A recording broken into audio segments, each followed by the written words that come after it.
Well, John Grisham is the king of the legal thriller. He's been pumping out courtroom dramas since 1989 at a rate of about one a year.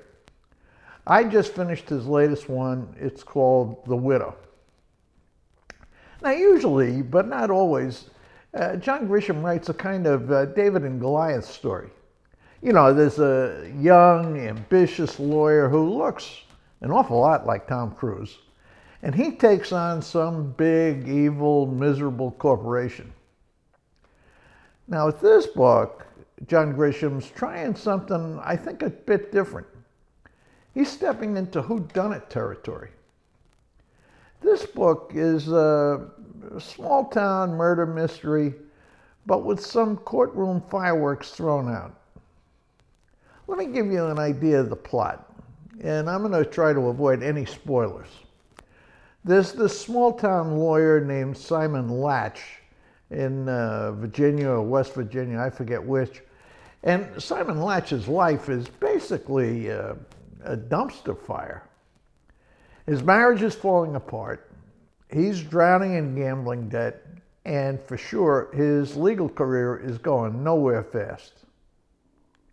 Then one day, into his office walks an 85-year-old widow named Eleanor Nettie Barnett, who claims she's sitting on a secret multi-million-dollar fortune. Simon smells a payday, and he helps her redraft her will to basically cut out some greedy stepsons and the lawyer who wrote the will she just had. Then Nettie gets into a car accident. She dies. The official cause of death is natural causes, but that gets undone, and it opens up a murder investigation. Now suddenly, our boy Simon is the guy sitting in the defendant's chair. So is this book any good? I'd have to say it's okay. Frankly, it's a little slow going for the first couple of 100 pages.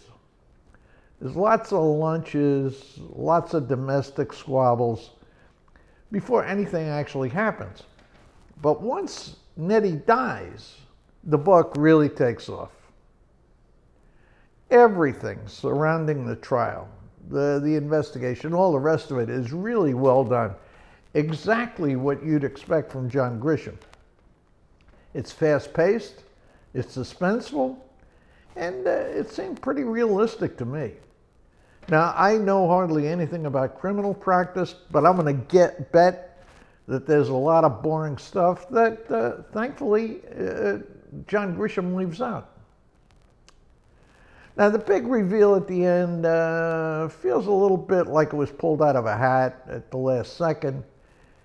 And I gotta say, Simon Latch isn't exactly a hero you'd want to grab a drink with. If you're a John Grisham fan, you won't want to miss this. But of course, if you're a fan, you've probably already read it. On the other hand, if you're just looking for a few hours of escape, this book delivers it. John Grisham's writing style is really smooth, really easy to take. That's what I got for this week. I'll see you next week.